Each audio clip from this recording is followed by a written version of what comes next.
예수께서 거기서 떠나 가실새 두 서경이 따라오며 소리질러 가로되 다윗의 자손이여 우리를 부르사니 여기 서서 하더니 예수께서 집에 들어가심에 소경들이 나오거늘 예수께서 이르시되 내가 능히 이 일을 하루저를 믿느냐 대답하되 주여 그러하오이다 하니 이에 예수께서 저기 너를 만지시며 가라사대 너희 믿음대로 되라 하신대 그 눈들이 밝아진지라.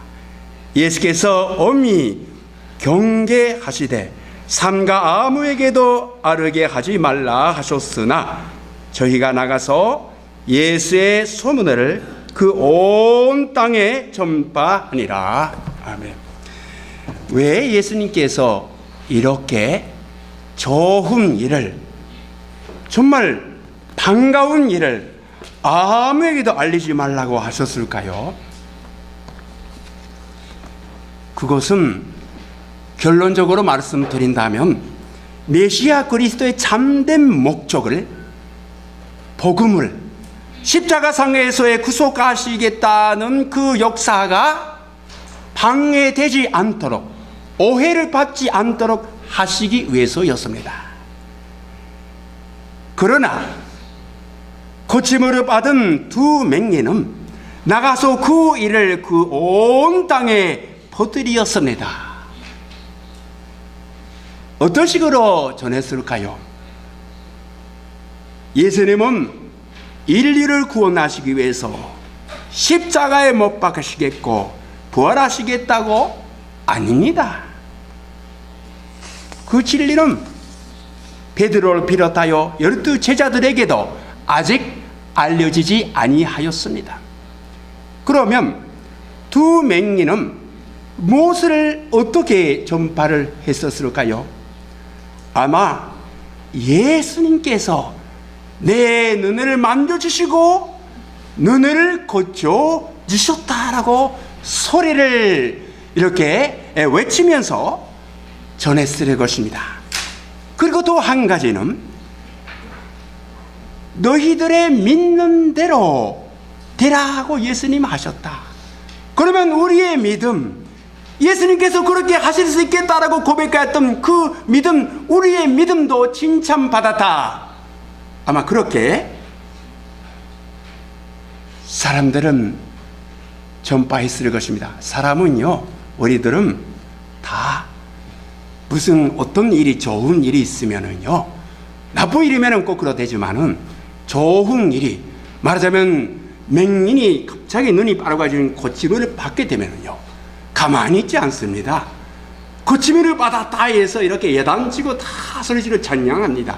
그리고 또 하나는 자기 자신이 그와 같은 기쁨을 누리게 된 이유가 나에게도 좀 있는 것이 아닌가. 내 믿음을 예수님께서 칭찬하셨다. 내 믿는 대로 믿음대로 되었다고 하는 것이 아닙니까? 여러분들이 아마 좋은 일이 있으면은 또 좋은 것을 받게 되면은요, 반드시 그 기뻐하고 또 주신 것을 칭찬하되 나도 그 사람하고 이런 관계가 있어, 저런 관계가 있어, 그렇게 조금 지만반하시모 하는 게 아니겠어요? 그게 우리 인간이죠. 자, 신년 2014년에 첫째 주일을 맞이하여서 예배를 드리는 우리들에게 본문의 말씀은 무엇을 전하려고 하고 있는지, 오늘 여러분이 첫째 주일을 예배에 참석하셨습니다. 그러니까 오늘의 본문 말씀을 통하여서 1년 동안에 여러분의 지침이 되는, 여러분의 방향을 가리킬 수가 있는 그와 같은 예배가 되고 말씀으로 삼아주시면 감사하겠습니다. 왜 아무에게도 알리지 말라고 하셨을까? 예수님의 복음을 전하면 안 되는가? 우리들도 그들과 똑같이 복음을 전하면 안 되는가? 아닙니다. 예수님의 십자가도 예수님의 부활도 복음도 다 지금은 세계 어느 곳에 가도 전파되었습니다. 우리들도 사도신경에서 매주일마다 전능하사 전지를 만드시니라고 신앙 고백을 하고 있습니다. 이게 상식이에요. 예수님의 십자가와 부활, 이게 상식이에요. 기독교가 좋은 것은 상식이에요. 크리스찬이 정말 좋은 사람이라는 상식이에요. 그러나 문제는 거꾸로가 됩니다. 우리가 믿는 대로 자기가 구원받고 고침을 받은 것을 아무에게도 전하라고 하지 않는 것입니다. 예수님께서 전하라고 하셨습니다. 십자가 후에는 부활 후에는 다 전파하라고, 세상 끝날까지 온 땅에 전파를 하라고 하셨습니다. 그러나 우리가 하려고 하지 않습니다. 그뿐만 아니라 교회 안에서도 서로 예수님께서 구원해 주신 것, 고쳐주신 것, 살려주신 것에 대해서 서로 이야기를 하지 않고 세상적인 이야기를 주고받고 있는 것이 현실이 아니겠습니까? 신년 2014년에 예수님께서 너희 믿음대로 되라고 하신 그 말씀이 여기 계시는 모든 분들에게 예수님께서 도전을 던지셨다고 믿습니다. 오늘의 본문에서 두 맹인은 어떠한 믿음을 그러면 가졌을까요? 첫째로 주님의 전능하신 능력을 자기의 몸에 받기 위하여 수치도 더 나쁜 소문도 다 버리고 소리질러 외치면서 남의 집에까지 들어가서 가는 강한 마음입니다. 믿음이 아니에요. 강한 마음이에요. 우리 기독교인들이 갖고 있는 강한 마음보다 아직 믿지 않는 분들이 오히려 강한 마음으로 갖고 신사에 가거나 또 절에 가거나 또 자기 자신을 믿거나 하고 있는 분들이 꽤 많습니다. 그러니까 우리들은 강한 마음으로 가지고 나가야 합니다. 금년에는 그게 그들의 믿음이었습니다. 이 사건이 일어나기 직전에 바로 마태복음 9장 20절 22절까지의 12년 동안 혈루증으로, 일본말로 나가지라고 되지만 피가 다 몸에서 다 흘러나가는 것이요, 여성의 병이라 후진비어 됐습니다. 근데 그 분들이 그 12년 동안 혈루증으로 알아서 온 한 여인이 예수님 한때에서 고침을 받게 되었는데, 그때 예수님께서 내 믿음이 너를 구원하였다라고 해주셨습니다. 마태복음의 9장 20절 이하에 있는 말씀과 병행 성경 구절이 있습니다. 그게 마가복음 5장 25절부터 34절까지 말씀인데, 그 여인의 믿음에 대해서 한번 생각해 보겠습니다. 제가 읽겠습니다. 마가복음 5장 25절부터 34절에 바로 직종에 나오는 그 이야기가 나오는 것입니다. 병행 구절로 읽겠습니다. 마가복음 5장 25절.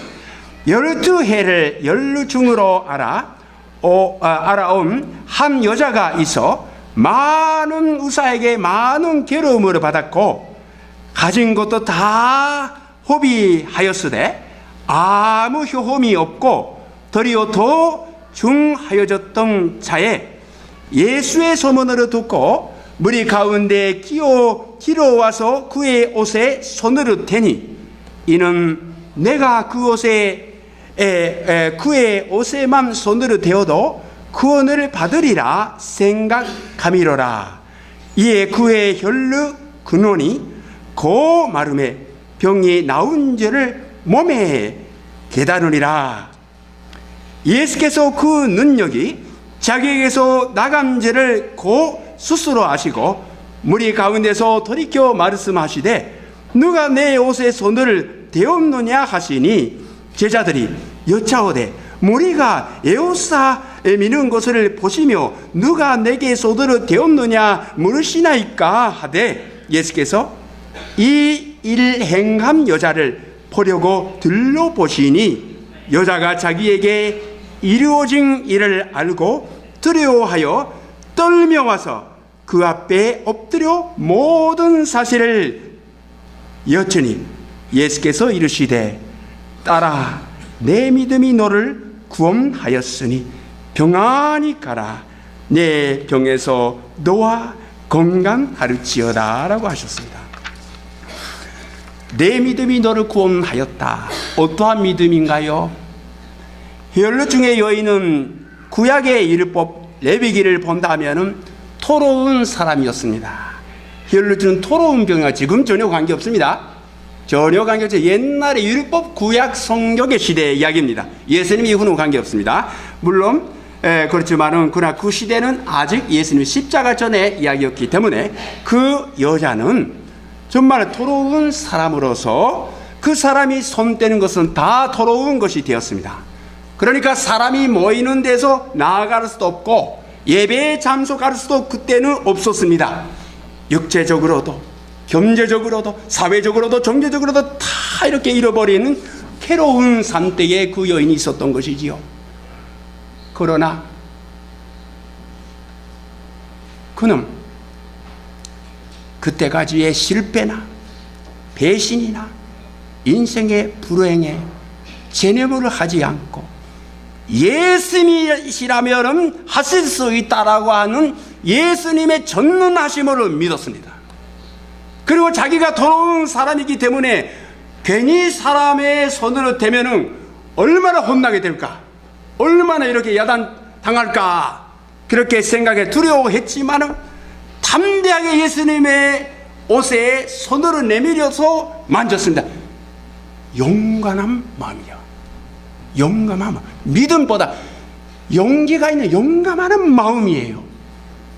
여러분, 교회에 다니지 아니하여도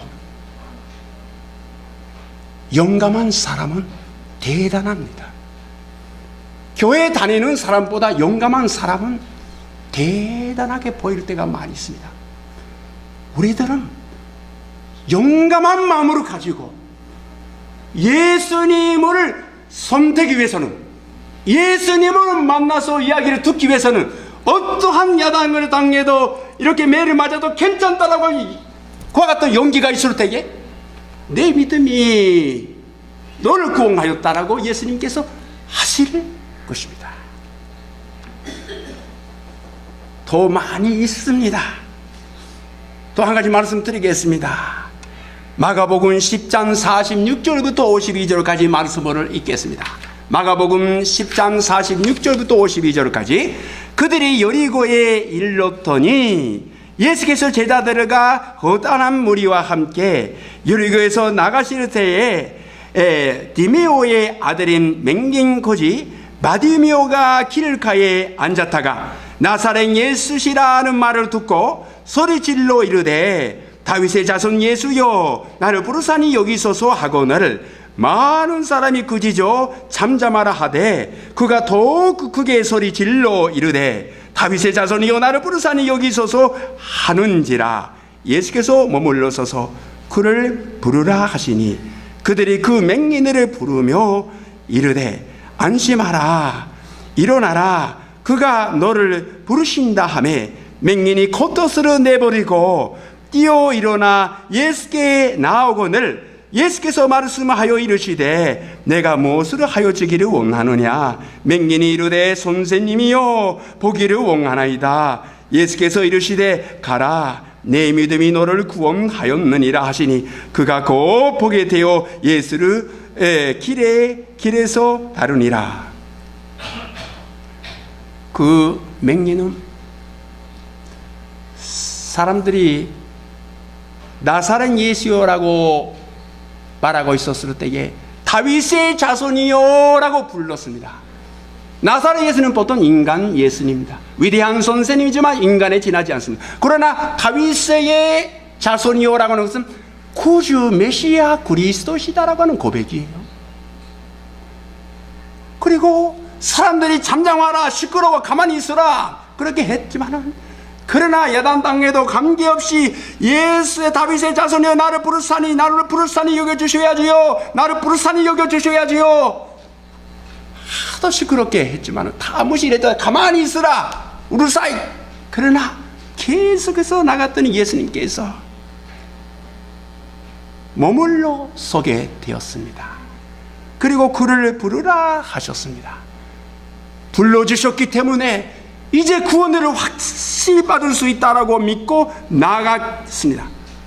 확실히 믿은 증거가 무엇이냐면 자기의 거지를 하는 겉옷을 버리고 나갔습니다. 만일 고침을 받지 않으면 어떻게 됩니까? 버리면 다른 사람이 그거를 주워서 가면 어디 갑니까? 훔쳐가면 어떻게 되는가요? 죽을 수밖에 없잖아요. 그래도 예수님께서 반드시 고쳐주시겠다, 불쌍히 여겨주시겠다 믿음이 확신이 있었기 때문에 겉옷으로 다 쇼바이 도구는 겉옷을 버리고 예수님께 다 나갔습니다.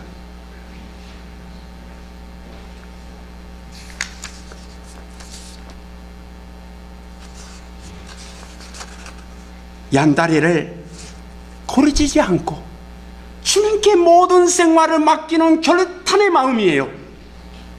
결탄의 마음이에요. 믿음보다 결탄의 마음이에요.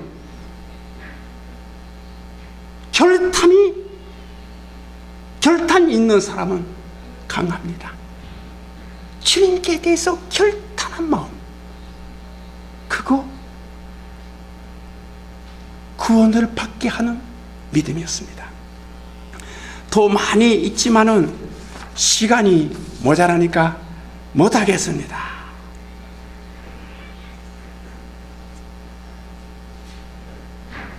또 한 가지만 내 믿음대로 되라라고 하는 예를 드리겠습니다.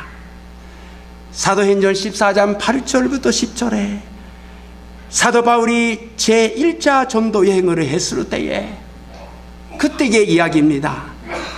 읽겠습니다. 사도행전 14장 8절부터 10절.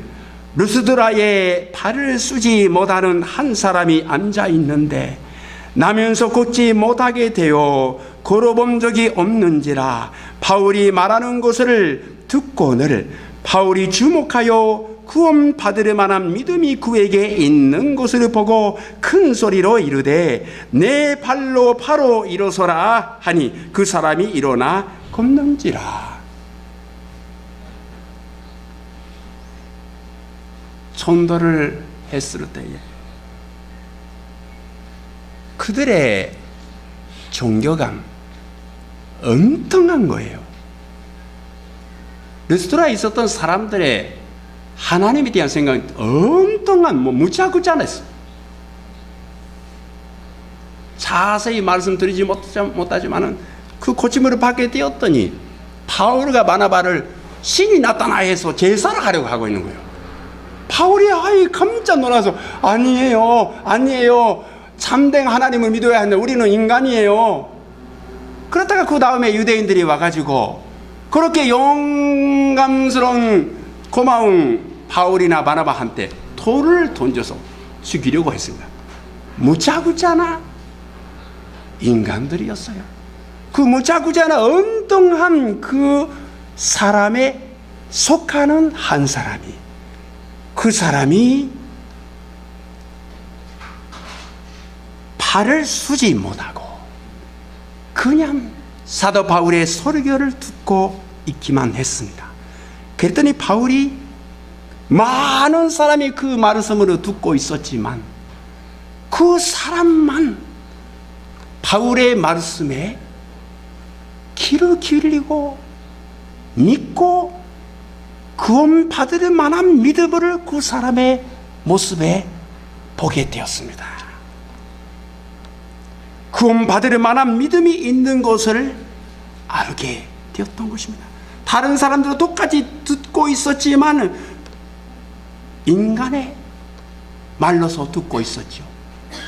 그 안전병리는 하나님의 말씀으로서 귀를 기울이고 있었기 때문에 구원 받을 만한 믿음이 있는 것을 알게 되었던 것입니다. 말씀에 집중하는 집중력이 중요합니다. 여러분이 말씀을 듣는 집중력이 모자라면 구원 받을 만한 믿음도 얻지 못합니다. 예배에 와도 말씀에 집중을 하지 못하면 헛된 예배예요.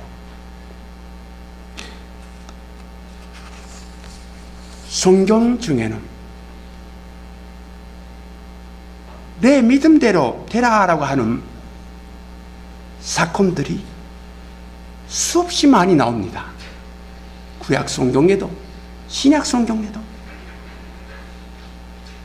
너희들이 믿는 대로 되를지어다 라고 되어 있습니다. 하나님으로 믿는 대로. 그러면은 하나님을 믿지 않는 불신앙은 어떻게 되는가요? 불신앙도 좋은 믿음이에요. 에? 그래요. 하나님은 안 계시다라고 하는 믿는 믿음이 불신앙이지요. 이것도 믿음이요. 강한 믿음이라면은 그 사람이 어떤 의미에서 강해요. 하나님은 계시는지도 모르지만 내 문제와 고통과 인생과는 전혀 관계없다고 믿고 있는 그와 같던 믿음도 믿는 대로 되를지어다입니다. 무서워요. 당신이 믿는 대로 되라라고 주님이 하셨기 때문입니다. 히브리서 11장 6절을 본다면 믿음이 없이는 하나님으로 기쁘시게 하지 못하나니 하나님께 나아가는 자는 반드시 그가 계신 것과 또한 그가 자기를 찾는 자들에게 상 주시는 이심을 믿어야 하리지어다. 강한 마음으로, 용감한 마음으로, 양다리를 고르치지 않는 순수한 마음으로, 주님께 자기의 모든 것을 맡기는 결단한 마음으로 주님으로 믿고 주님 의지하고 주님 순종할 때 그 믿음이 있으면 그 믿음으로 통하여서 그 믿음이 파이프가 되어서 하늘에 계신 하나님께서 여러분을 구원해 주시는 것입니다. 여러분의 믿음이 구원하는 거 아니에요. 파이프로서 하늘에 있는 하나님의 전능하신 사랑의 능력이 여러분의 믿음을 파이프로 해서 연결이 되어서 오는 것입니다. 믿음에는 두 종류가 있습니다. 첫 번째 믿음은 예수 그리스도를 구세주로 믿고 연접해 하나님의 자녀가 되는 권세를 얻는 차원의 믿음입니다. 이 믿음은 그리스도인이라면 모두에게 있습니다. 이 믿음은 있거나 없거나 둘 중에 하나밖에 없고 차이가 없어요. 그러나 두 번째 믿음은 삶 속에서, 생활 속에서 그 믿음이 작동되는 상태를 말하고 있는 것입니다. 이 믿음은 사람마다 차이가 납니다. 예수님께서 제자들을 향하여서 믿음이 작은 자들아라고 책망을 하실 때에 그 믿음이 무엇을 말하고 있는가? 어떻게 내 믿음은 삶 속에서 작동이 안 되느냐라고 하는 이야기예요. 이 말씀을 생각할 때마다 여러분, 나사로가 죽었을 때에 예수님께서 바로 안 가셨습니다. 4일이나 지난 후에 늦게 가였더니 마르다나 마리아는 비쳤습니다. 이제 와서 뭐요? 예수님께서 일찍이 오셨으면 고침을 받을 수가 있었을 텐데 지금 와서 뭐요? 비쳤던 겁니다. 그러나 예수님께서 그들의 비친 마음도 상관없이 무덤으로 데려가라고 하셨습니다. 무덤으로 데려가서 그 다음에 하신 것은 예수께서 이르시되 돌을 옮겨 넣으라 하시니 그 죽은 자의 너희 말다가 이르되 주여 죽은 자가 나훌이 되었으니 죽은 지가 나훌이 되었음에 벌써 냄새가 나나이다.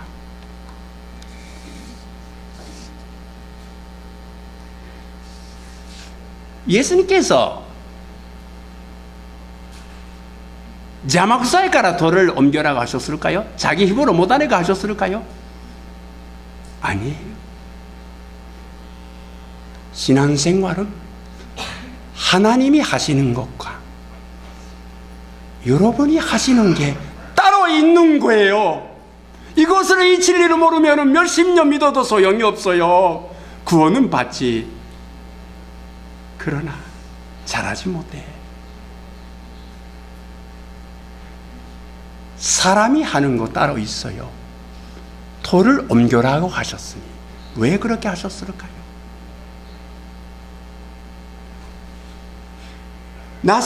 죽은 나사로를 살릴 수는 없지만은 주님이 그걸 하시는 일이지만은 주님께서 그렇게 하시게 하려고 하는 우리가 하는 일이 돌을 옮겨라 하시면 옮기는 그 선전의 믿음이 우리를 구원하게 하는 우리의 믿음인 거예요. 사도신경은 고백합니다. 열심히 고백을 해야 합니다. 그게 기독교회의 생명선이기 때문이다. 그러나 그게 신앙생활의 재정적인 목적이 아닙니다. 삶의 현장에서, 가정에서, 직장에서, 무덤가에서 우리의 믿음이 작동되어야만 하는 것입니다. 우리는 전지전능하신 하나님으로 믿고 고백합니다. 우리들에게 주님이 죽은 나사로를 살리라고는 안 하시고 단지 무덤의 돌을 옮기라고 하셨습니다. 바로 죽은 나사로를 살릴 수는 없지만은 무덤의 돌은 옮길 수가 있지요. 옮기려고 한다면. 그러나 옮기려고 하지 않는 거예요.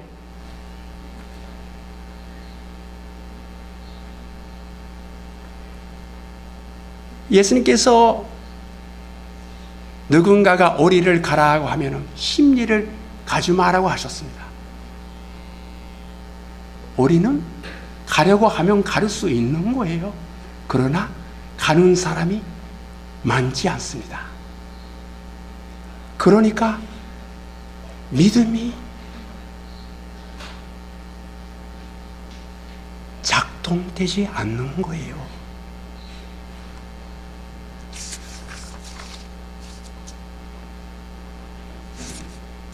제가 참으로 싫은 말씀이 있어요. 잠언 19장 24절. 게으른 자는 그 손을 그릇에게 놓고도 입으로 올리기를 괴로워하느니라.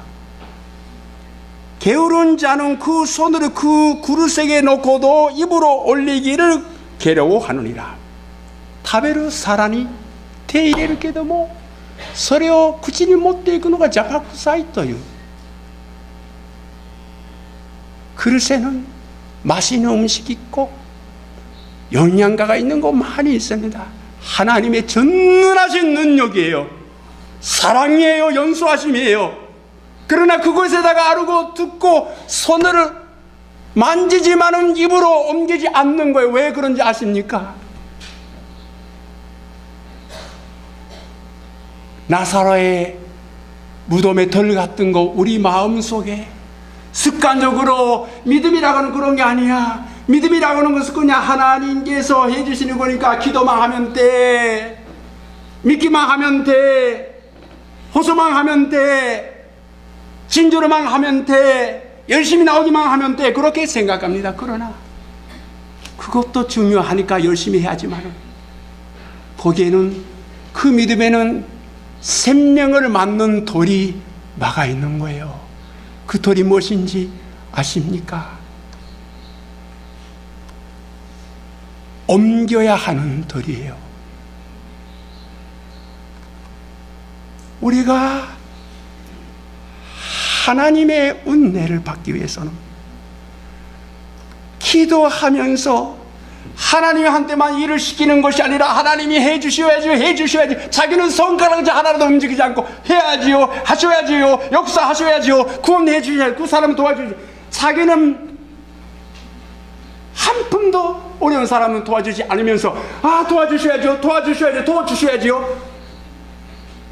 그게 우리의 도리예요. 죽음의 도리예요. 옮기고 이렇게 기도해야 하는 것입니다. 금년에는 여러분 이렇게 기도하시기 바랍니다. 하나님 아버지, 내가 사랑하는 가족, 내가 사랑하는 그 사람에 전도하고 싶은데 암만 기도해도 안 되겠습니다. 그러니까 앞으로는 주님이 믿게 해주세요. 주님이 마음으로 고쳐주세요. 그 사람이 하기 전에 주님께만 일을 시키는 것은 아니라 내가 그 사람 믿게 되기 위해서 내가 주님 나한테 시키는 일이 있으면 가르쳐 주십사. 그렇게 한번 기도해 주세요. 놀라운 비밀의 길이 열릴 것입니다. 깜짝 놀라서 내가 이제까지 주님께만 명령해서 하여라 이러해라만 했지만 내가 한 번도 일을 하겠다라고는 소리가 없었구나. 회개를 하여서 주님 정말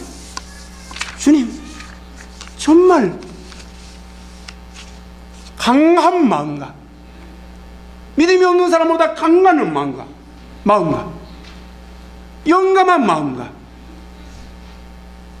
결단한 마음과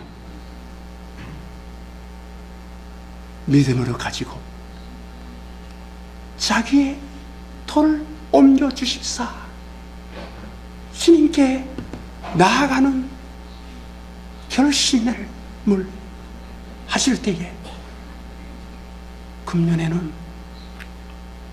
강한 믿음이 여러분의 것이 될 것입니다. 닐제라고 하는 신이 죽었다라고 하는 참으로 무서운 철학자가 100년 전에 독일에 있었지요. 그 사람이 이런 소리를 했습니다. 기독교에서는 항상 약한 데서만 하나님의 나타나심을 바라고 있대. 강한 데는 왜 구하지 않는 건가? 그는 물론 잘못한 해석으로 했지만 우리는 그 돌을 옮길 때에 놀라운 주님의 능력이 연결이 되는 것입니다. 여러분의 것이 아니에요. 하나님의 것입니다. 그러나 하나님의 것으로 여러분의 것으로 삼기 위해서는 믿음이 파이프로 연결이 되어야 하는 것입니다. 그게 우리를 구원하는 믿음인 것입니다. 기도드리겠습니다.